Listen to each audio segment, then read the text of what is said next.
adalah di diatermi terapi. Tentang termodinamika ya, kelanjutan dari pembahasan panas atau kalor ya. Termodinamika itu adalah ilmu yang membahas hubungan antara panas dengan kerja. Jadi kalau kita itu mendapati kalori atau kalau dalam satu sistem itu mendapatkan energi masuk dan energi panas itu kita sebutnya atau satuannya itu adalah dalam satuan kalori, yang boleh juga dalam satuan joule ya, tetapi bahwa lazimnya itu dalam satuan kalori. Maka ketika ada kalori masuk ke dalam sistem ya, maka pada sistem itu ada kerja. Ya, jadi dipakai apa sih oleh sistem ketika sistem itu mendapatkan kalori? Oh, dipakai untuk meningkatkan energi dalam sistem itu, atau dipakai juga oleh sistem itu untuk kerja atau untuk usaha. Nah, termodinamika itu membahas itu, hubungan antara panas ya atau kalori yang diberikannya dengan kerja yang dilakukannya. Dan hubungan itu didasari atas hukum dasar termodinamika. Sorry, ini gimana kalau caranya Enso? Nah, ini.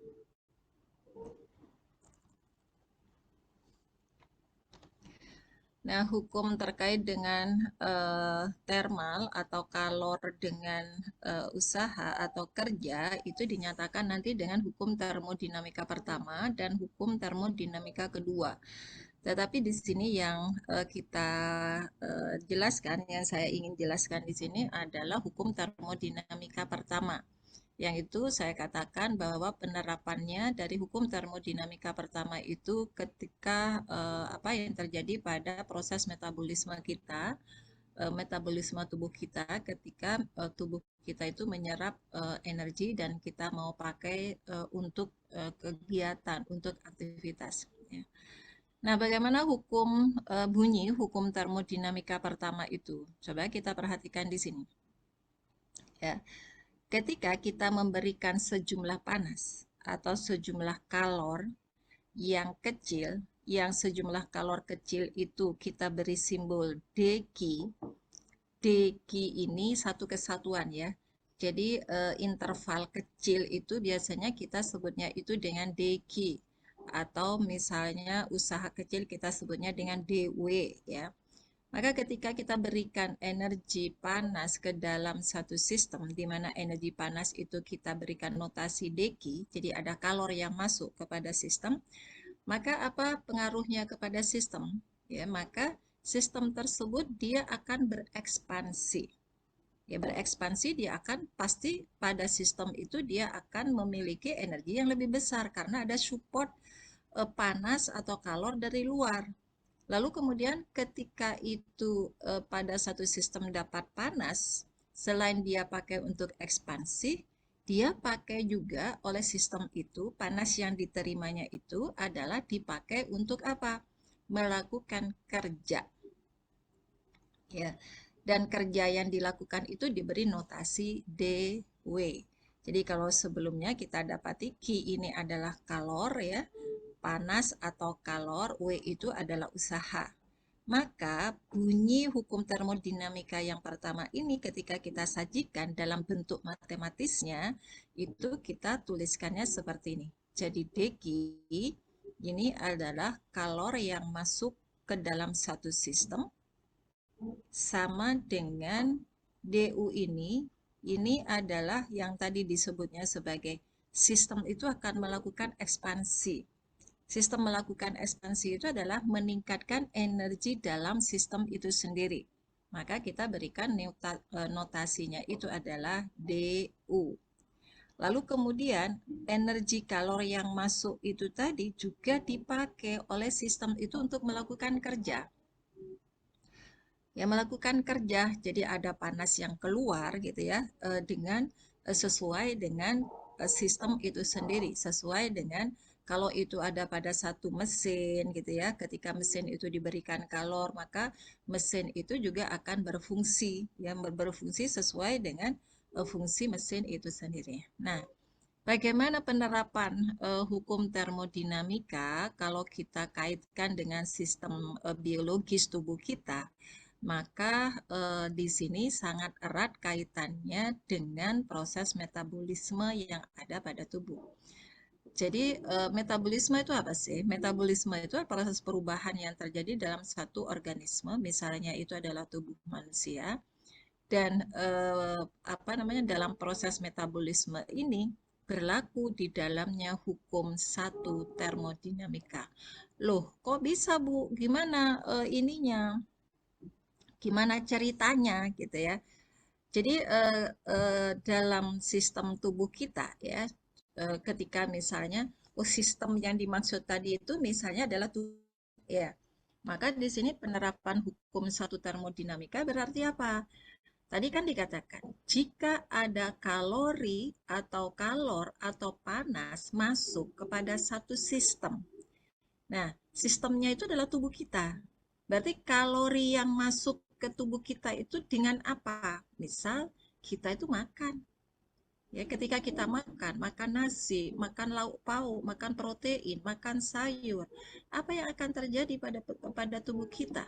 Berarti kita memberikan kalori kan? Kita memberikan energi masuk, kita memberikan kalori. Berapa kalori yang terkandung dalam satu sendok nasi? Berapa kalori yang terkandung kalau kita makannya itu satu potong ayam? Kita makan satu potong daging, ditambah dengan satu potong tempe, dan seterusnya. Berarti ketika kita makan itu, kita memberikan kalor ke dalam tubuh kita. Kita memberikan panas ke dalam tubuh kita. Ya kan ya? Ada energi masuk tambahan daripada misalnya kita tidak mendapatkan apa-apa, berarti tubuh kita tidak mendapatkan kalor masuk. Tapi ketika kita makan, berarti tubuh kita ada masukan energi kalor, gitu ya. Dan ketika kita makan, gitu ya, ada energi yang masuk kepada tubuh kita. Lalu energi itu diapakan? Nah, energi itu bisa dipakainya untuk apa di sini? Menaikkan energi dalam yang kita punya, menaikkan energi total U yang ada pada tubuh kita. Jadi kalau energi itu ada pada lemak, begitu kan ya, maka di situ juga akan memberikan tambahan energi pada lemak ketika kita itu makan, ya, masuk energi. Lalu lalu energi yang kita serap, yang kita berikan ke tubuh kita itu, energi dari makanan tadi itu, selain untuk meningkatkan energi dalam yang kita punya, dipakai untuk apa lagi ya? Bisa kita pakai untuk apa? Untuk melakukan aktivitas. Jadi kalau nggak ada energi dari tubuh kita, nggak akan kuat ini otot-otot ini, nggak akan kuat ini sendi itu kita gerakkan, nggak akan kuat itu kita menopang langkah atau kaki itu melangkah dan sebagainya dan sebagainya. Maka karena kita punya energi itu, kita akan memiliki kekuatan untuk melakukan aktivitas. Apakah itu duduk, apakah itu berdiri, apakah itu lari, apakah itu bersepeda, apakah itu main, bulu tangkis dan sebagainya dan sebagainya.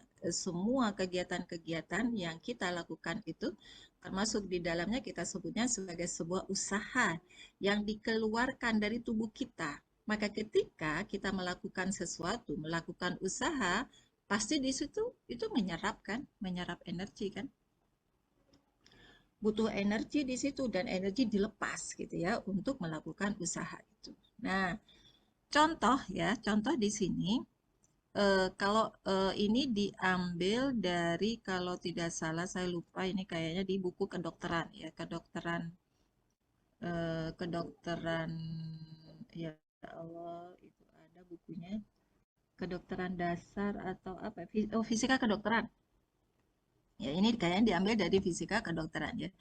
Misal dari proses proses perubahan dari sekian kalori kemudian diubah gitu ya, berapa kalori yang ter ini kan terkonversi hingga kemudian menjadi gerak gitu ya, itu yang disebut dengan proses metabolisme ini. Dan proses metabolisme itu kecepatan mengubah energinya dari energi yang kita makan, dari makanan yang kita serap itu, dengan apa namanya dengan sebuah aktivitas, maka di sini kecepatan metabolismenya itu berbeda-beda. Ya, dicontohkan di sini ini memang by eksperimen ya. Kalau ada data seperti ini tidak dengan teori tetapi dengan eksperimen. Artinya misalnya ada kecepatan metabolisme pada manusia dengan bobot 65 kilo. Ini juga spesifik gitu ya. Jadi kalau misalnya manusia yang bobotnya 50 kilo, pasti kecepatan metabolisme juga berbeda seperti yang berbeda dengan yang disampaikan di sini ya. Jadi berbagai aktivitas, misalnya aktivitas tidur. Berapa kecepatan metabolismenya? Oh, 60 kilokalori per jam.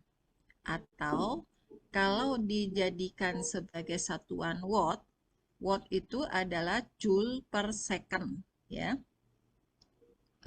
Maka di sini atau dalam satuan kilokalori per second gitu ya.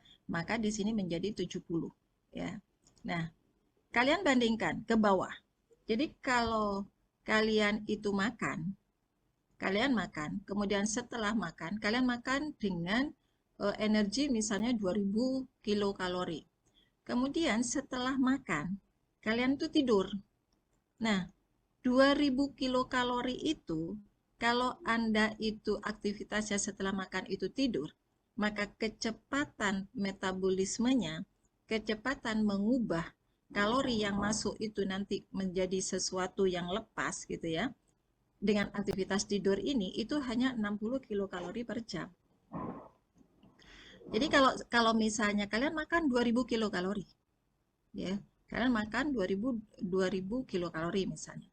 Kalau dipakai untuk tidur, ya, untuk tidur, maka kalori yang Anda asup tadi, yang Anda masukkan ke dalam tubuh itu, dia akan habis dengan aktivitas tidur itu membutuhkan waktu ya 2000 per 60. Berapa waktu itu, gitu kan ya.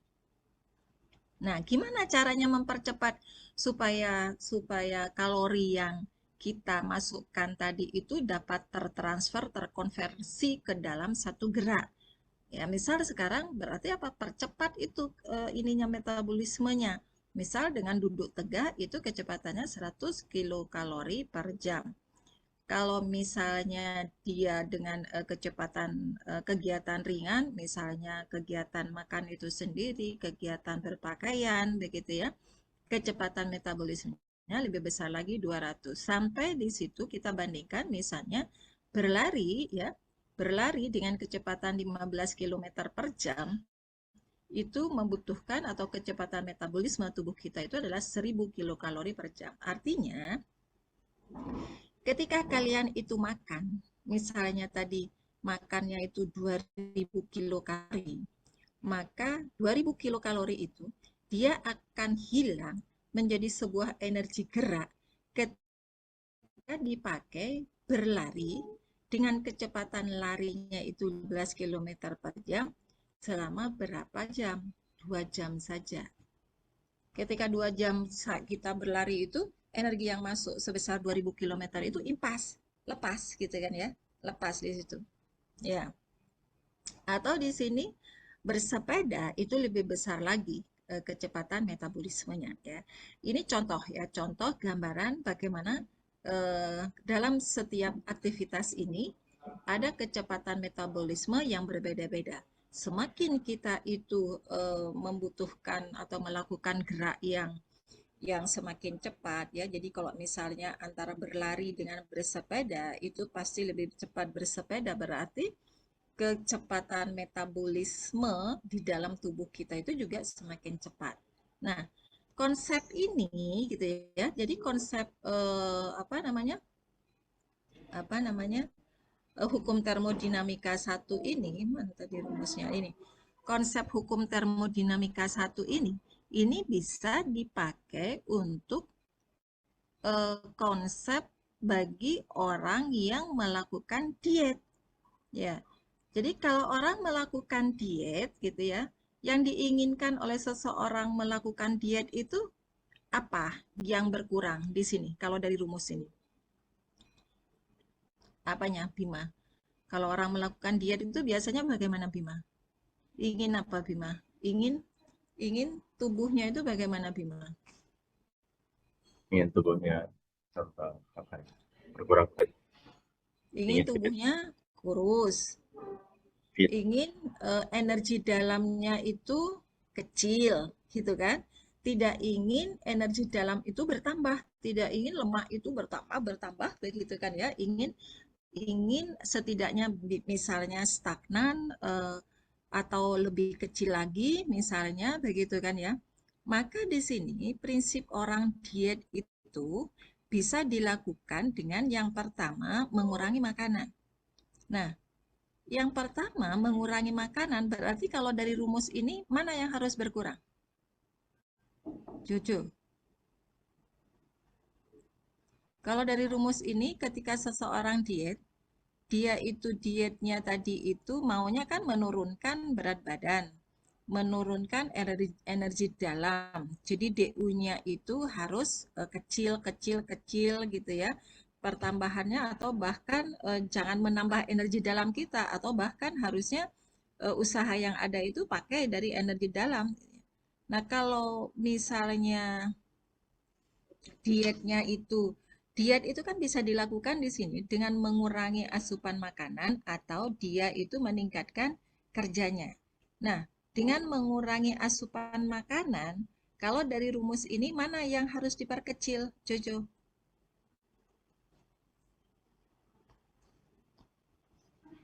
Kalau mengurangi asupan makanan berarti yang mana yang harus diperkecil?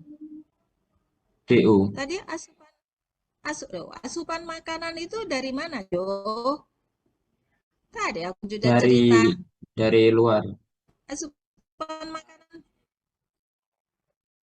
Nah, ketika dari luar itu kalau di sini notasinya apa, Jo? DW. Yang mana? Oh, gak nyambung iki. Ini lihat nih. Coba itu lihat. Kalimat yang pertama. Bila kita berikan sejumlah panas kecil, yaitu deki pada satu sistem. Berarti deki itu apa, Dok, Jo? Panas yang diberikan kepada satu sistem. Ya kan? Kalau sistemnya itu adalah tubuh kita, panas yang diberikan oleh sistem ke tubuh kita itu melalui apa kok? Apa, Jo? Emang dibakar gitu kan? Kita berjemur gitu, Tajo? Enggak kan? Jadi ini loh ceritanya yang saya ceritakan di sini tuh di sini kan. Jika kita makan berarti ada energi kalor masuk. Berarti apa di sini? Ada deki. Jadi kalau orang mau mempertahankan DU-nya atau bahkan DU-nya itu lebih kecil, berarti berarti dekinya harus apa, Jojo? Kecil. Dekinya harus kecil. Jadi yang dipakai oleh oleh prinsip orang diet itu kan mengurangi kalori gitu kan. Cukup misalnya oh nasinya 1 sendok saja, dagingnya sekian, tempenya sekian dan itu kan berarti apa? Mengurangi deki. Ketika mengurangi deki berarti nanti kan otomatis DU-nya itu juga kurang, ya kan? Atau orang diet itu supaya DU-nya itu DU-nya itu konstan atau berkurang. Ini kan gini ya.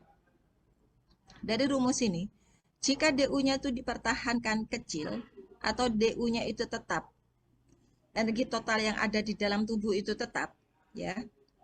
Berarti apa? Dia tidak bertambah kan? Ketika dia tidak bertambah, berarti U-nya ya konstan saja. Berarti kalor yang masuk, ya, kalor yang masuk itu dipakai semuanya untuk kerja. Aman kan? Jadi artinya ketika kita itu makan, misalnya 2000 kilokalori sekali makan, supaya nggak menambah beban atau energi dalam tubuh kita, tubuh saya itu sudah stabil kok, sudah ini, sudah nggak gemuk, sudah nggak terlalu kurus gitu ya. Tapi saya ingin mempertahankan energi dalam saya. Maka berarti ketika kita kan harus makan kan ya. Ketika kita makan berarti kan ada tambahan deki ini. masuk ke dalam tubuh. Maka supaya DU-nya itu tetap, maka berarti apa? Ya imbangi DQ itu dengan apa? Dengan DW, dengan kerja. Berarti apa di situ? Kalau ada 2000 kilokalori masuk, supaya tidak berefek kepada DU, berarti 2000 kilokalori itu dipakai semuanya untuk kerja. Ya, itu kan? Dipakai semuanya untuk kerja, untuk aktivitas. Nah, lalu kemudian kita pikir, kerja apa ya yang bisa melepaskan 2000 kilokalori itu? Dan berapa lama? Maka di sini diberikan, misal kerjanya itu atau aktivitasnya itu tidur. Loh, kalau tidur itu kecepatan metabolismenya, jadi kecepatan tubuh itu mengkonversi energi dari yang kita serap, energi kalori yang kita serap lepas ya karena aktivitas sesuatu. Kalau tidur itu kecepatannya lambat.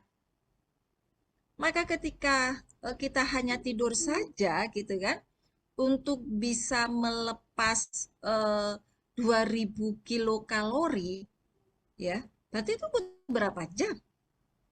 2000 dibagi 60. 2000 dibagi 60 ku pira? 30 ya. 30 jam. Nah, 23. kalian mau tak kon turu 30 lebih kan?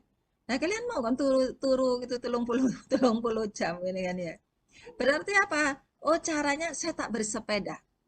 Ketika saya bersepeda dengan kecepatan metabolisme bersepeda kira-kiranya ini kalau orang 65 kilo ya.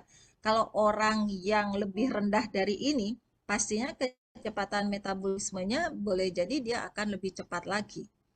Tapi ketika orang 65 kilo, kecepatan metabolisme pada aktivitas bersepeda itu 1100, berarti ketika kita makan 2000 kilokalori masuk ke dalam tubuh, dipakai bersepeda selama 2 jam, itu sudah Pak Pok.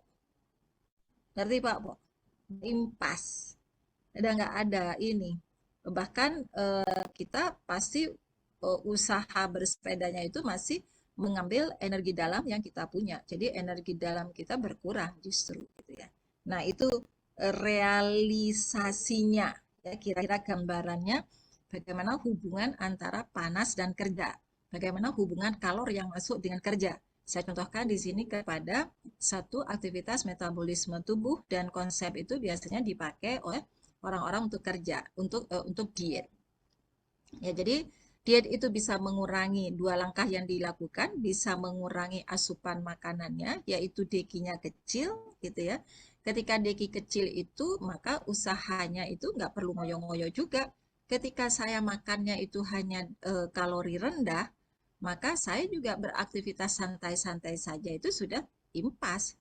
Aktivitas yang tidak terlalu memforsir tubuh kita gitu kan, itu sudah impas gitu ya. Tapi ketika misalnya makan saya itu banyak, berarti kalorinya itu besar. Maka ketika kalori saya itu besar dan saya tidak ingin energi dalam saya itu bertambah gitu ya, maka berarti apa?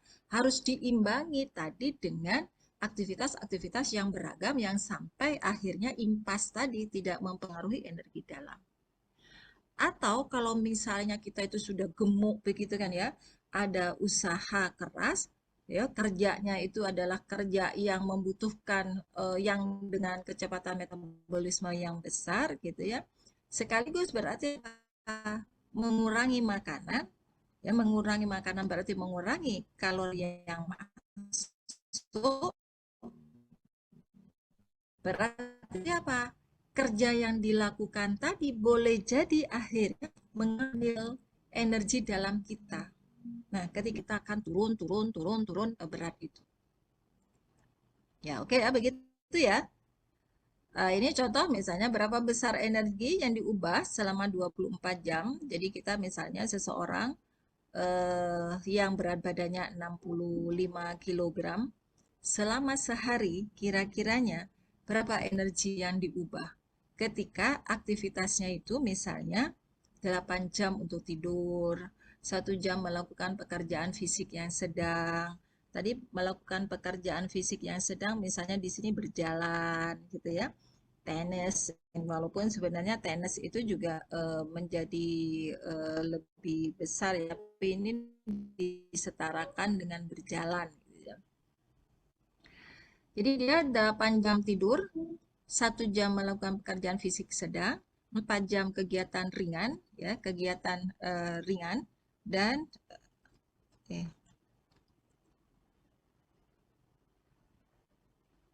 dan 11 jam itu bekerja ya, dan bekerjanya itu di meja. Jadi bekerja di meja itu duduk-duduk saja gitu kan, duduk-duduk saja, sehingga di sini kecepatan metabolismenya itu ya agak lambat juga ini ya. Duduk tegak itu kecepatan metabolismenya 100 km 100 kilokalori per jam. Nah, kalau aktivitas seseorang itu demikian, ini benar tidak 24 jam? 8 tambah 1, 9 tambah 9, 20, 24 jam. Ya. Jadi 24 jam seseorang melakukan aktivitas ini, kira-kira berapa besar energi yang diubah? Ya, tadi yang dikonversi, saya katakan tadi, dikonversi, diubah gitu ya. Maka hitungannya itu adalah total energi yang diubah itu 2780 kilokalori. Ya.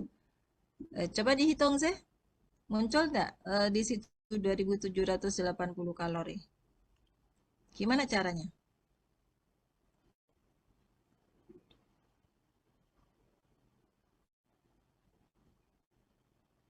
Gimana caranya ini? Dapatnya 2000 total 2780 kilokalori itu gimana caranya? Jadi lihat di sini. Di sini dilihat ada berapa jam? 8 jam untuk tidur. Berarti selama tidur 8 jam itu, energi yang dikonversi berapa? Ya 8 jam kali 60 kilokalori per jam. Berarti energi yang dikonversi itu 8 kali 60. Ya, 1 itu sudah 480. Coba ya silakan ditulis. 480 yang pertama. 8 kali 60 kan tadi kan. Untuk kegiatan tidur itu kecepatan metabolismenya 60 kilokalori per jam. Ya. Lalu kemudian ditambah tadi tulis ya 480. Ditambah 1 jam melakukan pekerjaan fisik yang sedang. Berapa kecepatan metabolismenya? 400. Ya, berarti ditambah 400. Ya. Jadi berapa tadi? 480 ditambah 400 kalori kan?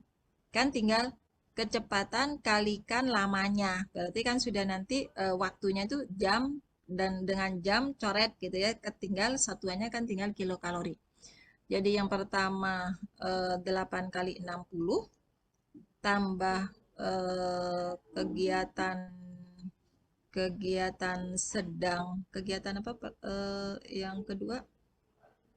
Kegiatan sedang 1 jam, ya, kegiatan sedang di sini 400, jadi 480 tambah 400, kemudian ditambah dengan 4 jam untuk kegiatan ringan.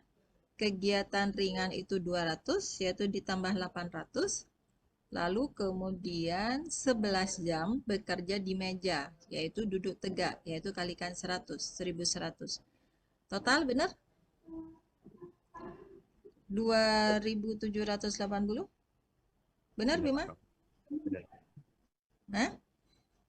Benar. Oke, oke. Nah, artinya begitu ya. Artinya apa? Jadi, pemasukan makanan harus sebesar 2780 kilokalori untuk mengimbangi keluarnya energi karena aktivitas tersebut. Aktivitas tidur, aktivitas pekerjaan sedang, aktivitas pekerjaan ringan di depan meja, dan aktivitas tadi 11 jam itu 11 jam itu bekerja di meja ya, kalikan 100. 4 jam kegiatan ringan kalikan 200 dan sebagainya. Jadi ketika energi yang diubah 2780, maka untuk mengimbangi energi yang keluar itu berarti seseorang itu harus makan, mengkonsumsi sesuatu yang total energinya itu menjadi 2.780. Kalau itu klop berarti tidak ada pertambahan DU, jadi DU-nya itu 0 gitu ya. Perubahan energi dalamnya 0, artinya energi dalamnya tetap ya dengan harga yang dengan nilai yang memang dimiliki oleh individu tersebut.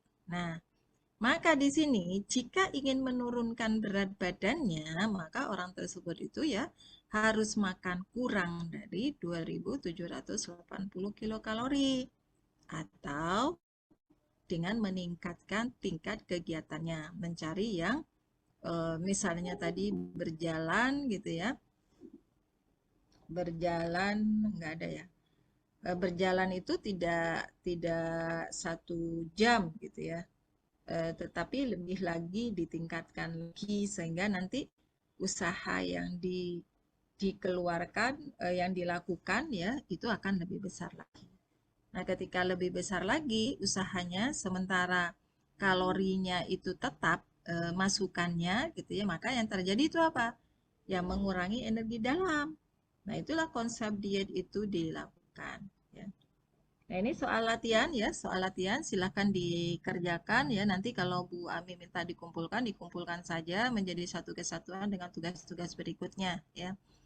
Tugas latihan ini ada 4 ya. Silahkan dikerjakan, ditulis tangan, jangan jangan apa diketik gitu ya. Kalau diketik itu tinggal copas-copas saja.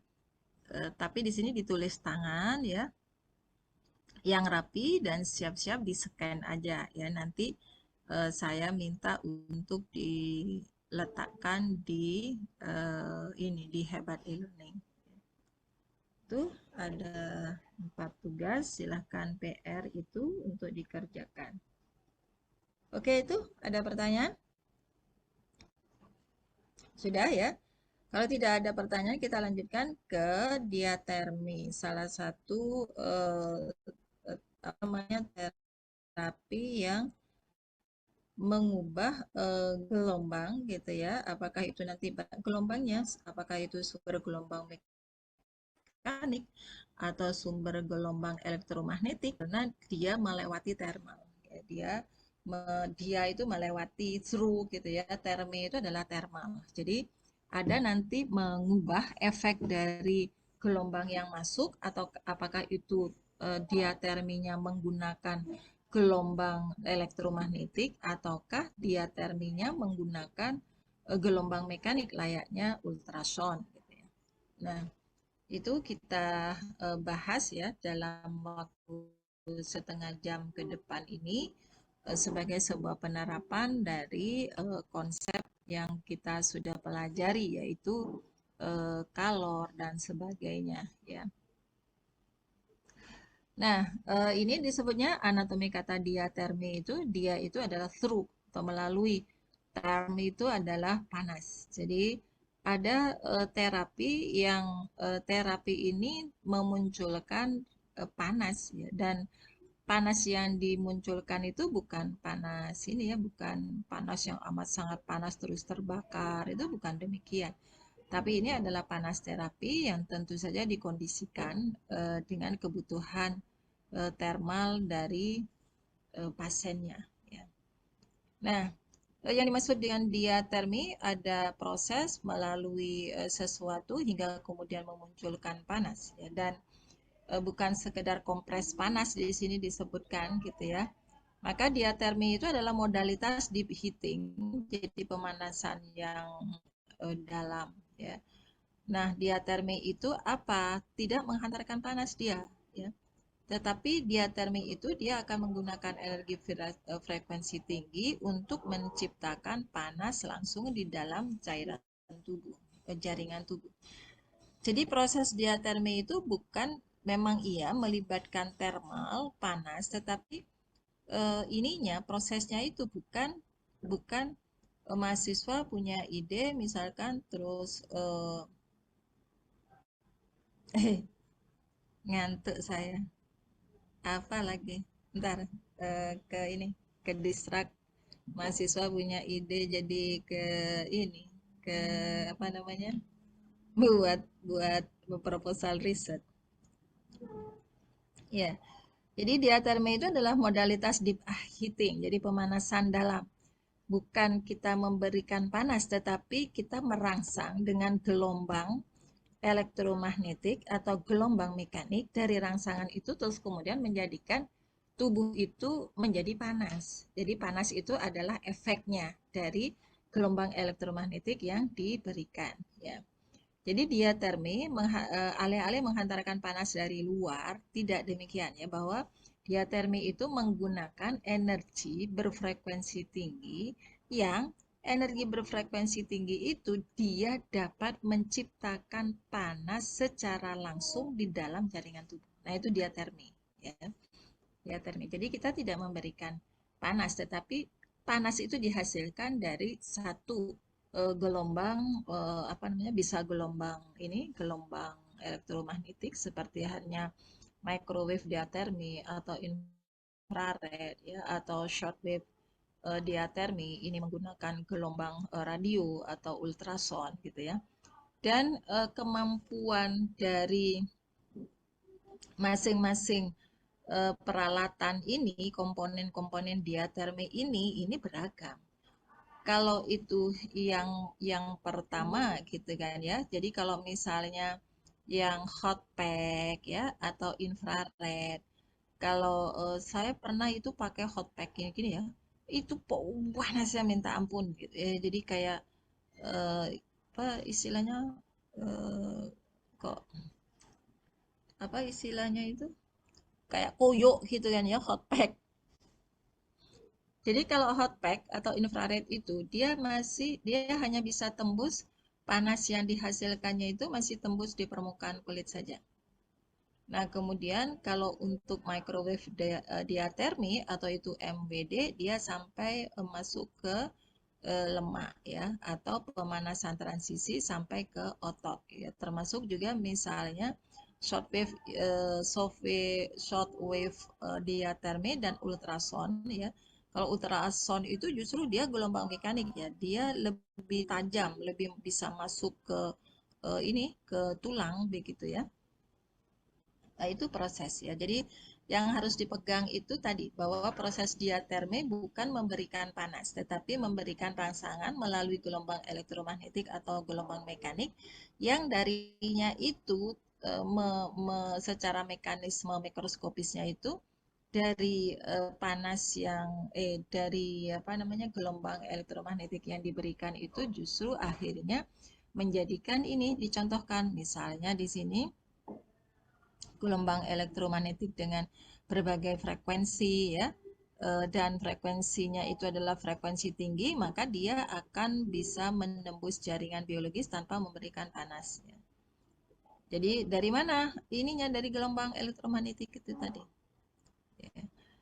Nah, misalnya juga akan terjadi di situ ketika dirangsang oleh gelombang elektromagnetik akan terjadi tadi apa yang disebut dengan osilasi dipol. Jadi dipol-dipol dari OH-H+ ini dia berosilasi. Jadi contoh misalnya molekul air H2O di dalam jaringan dia akan bergetar dan berputar dengan sangat cepat mengikuti frekuensi dari gelombang itu sendiri. Nah, ketika dia itu bergetar berarti ada sampai pada satu taraf bahwa terjadi gesekan antar molekul-molekul. Maka ketika terjadi gesekan antar molekul-molekul yang tadi gesekan itu terjadi karena molekul-molekul itu bergetar, maka disinilah muncul ya bahwa energi dari elektromagnetik tadi dipakai untuk menggetarkan molekul-molekul begitu ya, hingga kemudian terjadi gesekan antar molekul-molekul itu. Nah, maka ketika terjadi gesekan itulah akhirnya muncul atau menjadi energi panas di dalam jaringan itu sendiri ya. Jadi kalau misalnya diatermi dari bayi misalnya gitu ya, itu cukup pakai inframerah gitu ya. Nah, gesekan ini yang akhirnya dia akan memberikan panas. Jadi target jaringan utamanya apa ya? Misalnya dengan apa namanya otot atau sampai kemudian darah gitu, itu diberikan memang sesuai dengan kemampuan dari daya tembusnya gitu ya. Daya tembusnya atau energi frekuensi frekuensi gelombang elektromagnetik tersebut atau energi gelombang elektromagnetik tersebut itu. Apakah di situ tadi kayak tadi ya, apakah hanya di permukaan kulit, apakah itu sampai di dermis atau sampai pada masuk lagi ke otot atau sampai pada tulang begitu ya, itu membutuhkan berbagai macam rangsangan gelombang elektromagnetik. Nah, secara matematis gelombang elektromagnetik itu biasanya kita kategorikan, kita sebutnya dengan nilai dengan satu parameter atau satu besaran yang disebut dengan frekuensi atau panjang gelombang ya.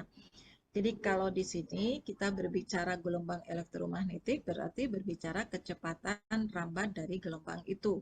Maka kecepatan rambat gelombang itu sama dengan frekuensi dari gelombang tersebut yang satuannya itu adalah hertz, kilohertz, atau megahertz gitu ya. Lalu kemudian di sini ada yang disebut dengan lambda, panjang gelombang. Satuannya apa panjang gelombang itu? Satuannya itu adalah meter. Disebut satu panjang gelombang, lihat yang besar saja ya. Jadi satu panjang gelombang itu adalah satu puncak, satu lembah. Jadi kalau disebut satu panjang gelombang dari sini sampai sini atau dari atas ini ya sampai di sini itu satu panjang gelombang. Nah, kalau gambarnya itu seperti ini disebut sebagai satu panjang gelombang yang panjang. Dibandingkan dengan ini kan satu panjang gelombangnya pendek gitu ya. Nah, ketika panjang gelombang dengan frekuensi itu berkebalikan, maka ketika panjang gelombangnya itu pendek ya, maka berarti apa? Frekuensinya itu dia akan semakin besar. Ya. Jadi ini ketika panjang gelombangnya pendek, dia frekuensi kan jumlah getaran dalam setiap second, maka dia akan semakin besar. Sebaliknya ketika panjang gelombangnya di sini adalah panjang, maka frekuensinya nanti akan lemah, akan kecil. Nah, memang antara frekuensi dengan panjang gelombang itu dia berkebalikan. Nah, bagaimana tadi dengan proses diatermi itu, bahwa proses diatermi ini nanti sumbernya ada minimal di sini ada 3. Ada short wave diatermi, berarti dia pakai gelombang pendek, ini adalah gelombang radio. Kemudian ada yang menggunakan microwave diatermi, berarti menggunakan gelombang mikro, dan ada yang ultrasound ya. Jadi dua SWD dan MWD itu disebutnya sebagai gelombang elektromagnetik. Tapi berbeda ketika kita menggunakannya ultrasound. Kalau ultrasound ini adalah gelombang mekanik. Ya, gelombang mekanik. Nah, maka di sini bagaimana kemampuannya? Tadi kan ketika ada gelombang elektromagnetik masuk, dia itu akan menyebabkan atom-atom atau molekul-molekul dari organ tubuh kita ini dia bergetar. Ketika dia bergetar itu memungkinkan di situ terjadi gesekan-gesekan. Ketika terjadi gesekan antar molekul-molekul itulah akan terjadi apa yang disebut dengan panas. Ya, maka energi panas yang dihasilkan berarti juga bergantung kepada sebesar energi yang ditimbulkan, yang diberikan gitu ya. Nah, maka di sini parameternya di sini ada frekuensi, prinsip fisikanya di sini ada menggunakan shortwave diatermi itu arus bolak-balik elektromagnetik. Kalau microwave diatermi dia menggunakan gelombang mikro, kalau ultrasound dia menggunakan vibrasi mekanik. Nah, ini frekuensinya. Jadi frekuensinya ada di kisaran 27,12 MHz, di sini ada 2400 MHz, di sini 1 sampai 3 MHz ya. Dan kemampuannya bagaimana gitu ya? Ternyata di sini kedalaman penetrasinya yang paling rendah itu yang di sini. Kalau menggunakan gelombang mikro ya, dia panjang gelombang panjang di sini ini dia hanya di ini di permukaan saja, jadi di superficial ya hingga sedang. Sementara kalau pakai SWD dia sangat dalam. Lebih lagi kalau pakai ultrasound, semakin dalam dan sangat fokus. Nah, jaringan yang bisa dikenai oleh rangsangan SWD ini apa? Otot dan sendi, karena lumayan dalam ya. Sementara kalau ini otot superficial dangkal di permukaan saja ya, misalnya juga kulit gitu ya. Sementara kalau yang ultrasound bisa tendon, ligamen atau area spesifik yang lainnya. Jadi kalau ada ada terapi menggunakan panas gitu kan ya, jadi dibuat di tubuh itu memang karena efek panas itu apa sih? Yang kemarin itu salah satunya itu kan membuka pembuluh darah begitu ya, sehingga nanti aliran darah itu akan tidak terhambat, atau nutrisi-nutrisi makanan itu juga akan masuk, nutrisi darah juga akan masuk begitu ya. Nah, itu keuntungannya ya. Nah, misalnya di sini SWD, short wave short wave diatermi. Dia menggunakan spektrum gelombang elektromagnetik ya. Maka di sini ada dua, ada yang continuous, ada yang pulsa. Kalau continuous berarti apa? Energi yang diberikannya itu terus-menerus. Ya, jadi ini continue ininya operasionalnya. Nah, kalau seperti ini seperti apa gambarannya? Karena di sini continue berarti apa? Menghasilkan efek yang tinggi. Jadi kalau dia pakai yang continue berarti ideal untuk otot kaku dan kondisi kronis. Sementara kalau puls gitu ya, terputus kayak begini-begini ini terputus gitu ya. Lalu kemudian energi yang diberikannya dalam denyut dengan jeda istirahat ya. Ini kan ada istirahatnya. Ini diam dulu, baru kemudian bervibrasi lagi gitu ya, diam dulu begitu ya. Maka berarti apa di sini efek hasilnya? Dia akan menghasilkan thermal yang lebih rendah, energinya lebih rendah dibandingkan dengan yang continuous. Berarti apa? Oh, kalau terjadi inflamasi ringan begitu ya. Nah, itu pakai yang puls SWD. Nah, bagaimana dampak fisiologisnya? Ya ini ya. Jadi efek termal panas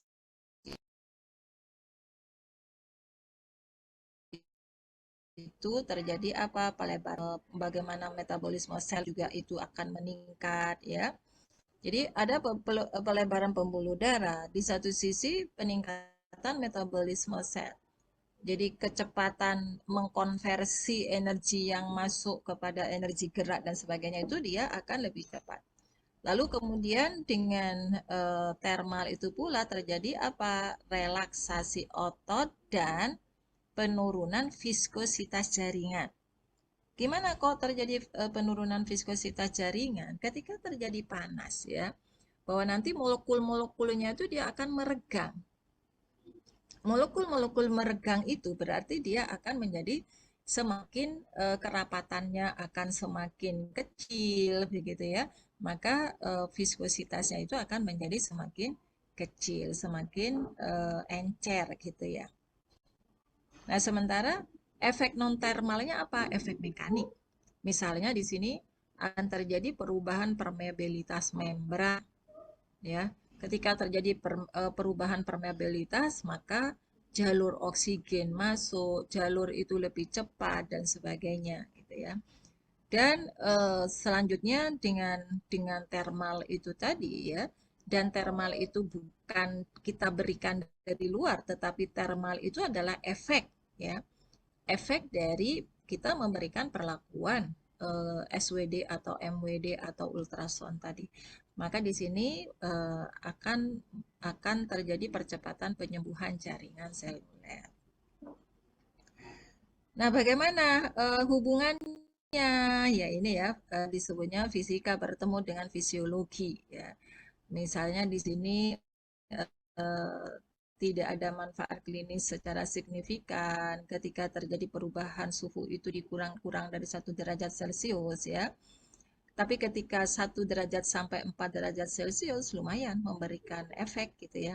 Maka di sini akan ada apa? Relaksasi otot menjadi membaik, nyeri turun, elastisitas kolagen dia akan meningkat maksimal ya dengan perubahan suhu kisaran antara 1 derajat sampai 4 derajat Celcius. Jadi kalau misalnya tubuh seseorang awalnya itu misalnya 36 menjadi 37 gitu ya, efek dari pemberian thermal tadi gitu ya, maka itu bisa dipakai untuk ini tadi relaksasi otot, menurunkan nyeri dan sebagainya. Tetapi ketika deltanya itu perubahan suhu yang dialami oleh seseorang ketika mendapati apa namanya gelombang mikro masuk misalnya tadi ya, ketika perbedaan suhu itu sampai pada derajat lebih dari 4 derajat, maka layaknya ini ya, jadi diberikan gambar merah begitu ya, akan ya panas.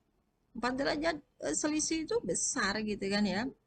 Kalau misalnya suhu tubuh itu 36, selisih karena pengaruh pengaruh gelombang MWD misalnya atau SWD itu bisa meningkatkan suhu menjadi lebih lebih besar 4 derajat, dari 36 menjadi 40, ya layaknya kayak kayak terbakar kan?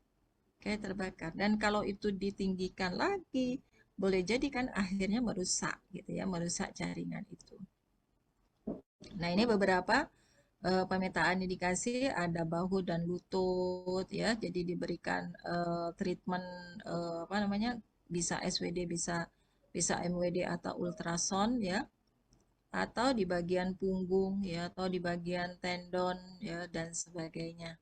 Fokus pada area yang membutuhkan sirkulasi darah yang tinggi. Nah, tadi kan ketika ketika diberikan panas ya, permeabilitas itu lebih besar atau terjadi pelebaran juga, pelebaran pembuluh darah ya.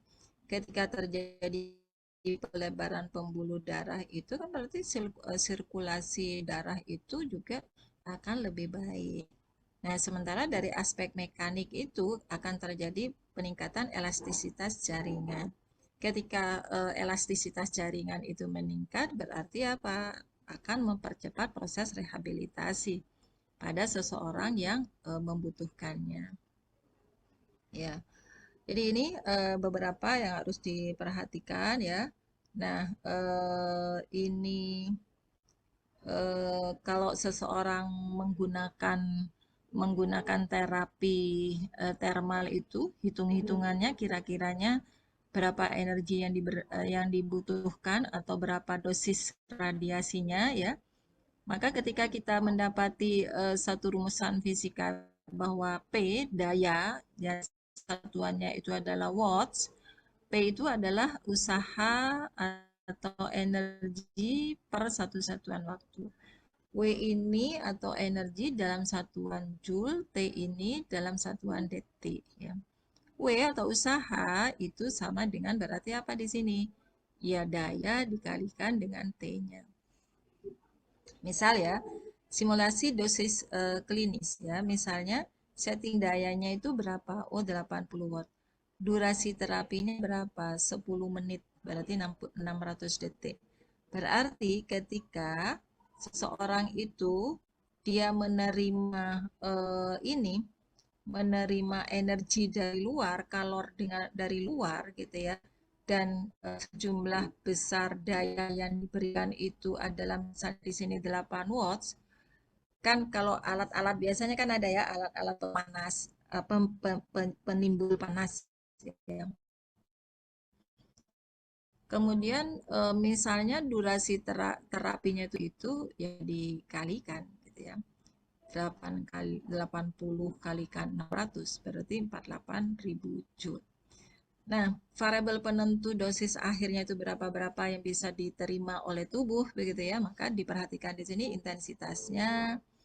Ketika diberikan gelombang elektromagnetik, short wave, diathermy, intensitas itu juga mempengaruhi, bukan semata-mata yang mempengaruhi itu adalah panjang gelombang atau frekuensinya.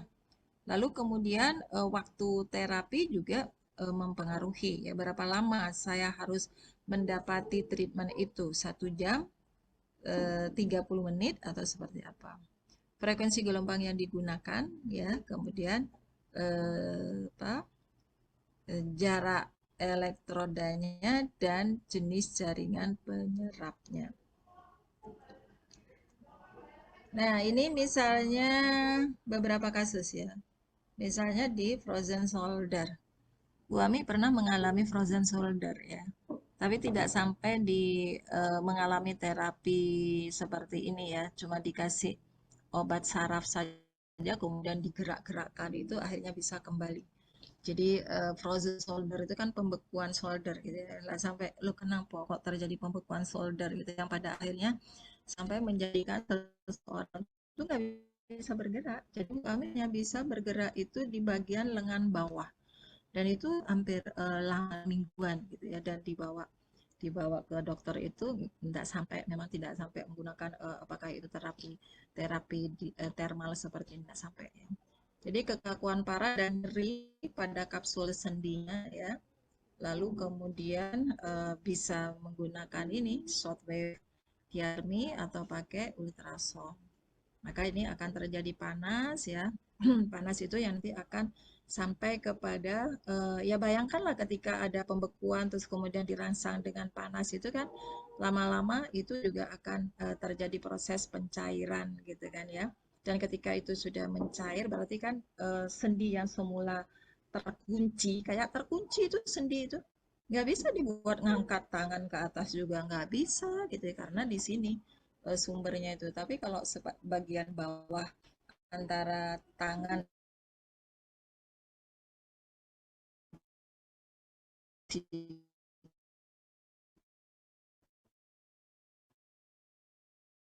itu masih bisa.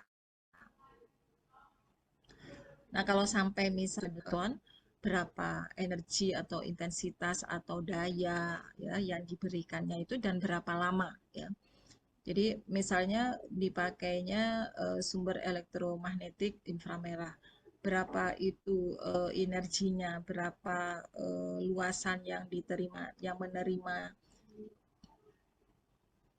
apa namanya terapi thermal tersebut gitu ya itu perlu dipertimbangkan untuk kemudian nanti bisa apa namanya menentukan dosis itu berapa watts dan sebagainya ya maka apa tantangannya ya jadi masa depan diatermi kalau SWD ini short wave diatermi itu konvensional ya kemudian ini berarti yang kontinu boleh gitu ya terus kemudian ada menggunakan pulse terapi atau menggunakan demikian ya semakin maju semakin menjadi tantangan bagi kita semuanya lalu kemudian harus dibuat sistem kontrol suhu tentu saja secara digital ya. Jadi beberapa ini contoh ya jadi SWD, MWD dan ultrasound yang diberikan sebuah gambaran ini semakin ke bawah ini berarti dia semakin bisa penetrasi ya sampai melampaui otot gitu ya atau sampai kepada jaringan tulang. Konversi energinya diatermi tidak sekedar menghantar panas tetapi yang memaksa jaringan menghasilkan panas itu sendiri ya, melalui gerakan molekuler yang terjadi tadi ada friksi-friksi itu. Kemudian trinitas modalitasnya ada ini, ada SWD, MWD, dan ultrasound. Kemudian jendela terapatiknya, jadi selisih suhu yang diperkenankan itu 1 sampai 4 derajat Celcius ya. Jangan sampai melampaui perbedaan suhu yang harus ditanggung oleh alat gitu ya. Jadi kita harus memperhatikan itu. Nah, itu sementara kemampuan penetrasinya berarti kepada jenisnya itu ya. Bergantung kepada jenis dari masing-masingnya. Oh, sudah selesai.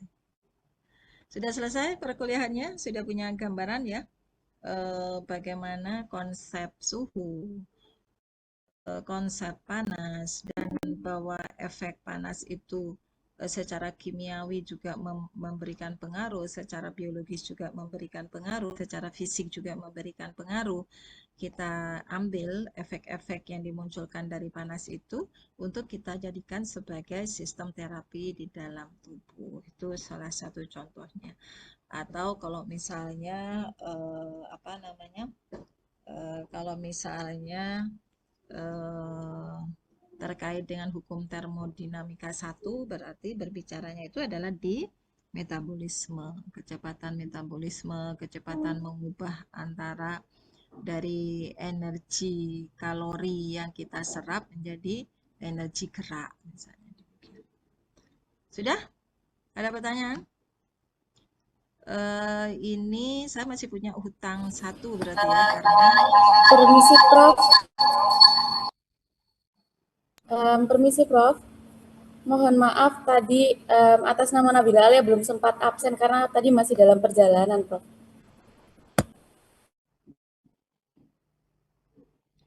Nabila Alia Sofia.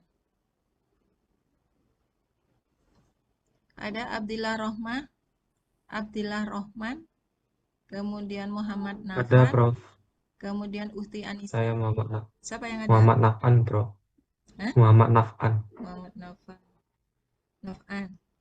Uhti Anissa? Enggak ada. Jadi ada 2 yang tidak hadir ya, Abdillah dan Uhti Anissa. Baik, untuk materi kali ini saya ada siapa? Ada masuk? Atas nama Ada bertanya Abdullah atau Rahman. apa? Oh, Abdullah Rahman masuk. Hadir, Prof. Siapa? Uhti Anissa.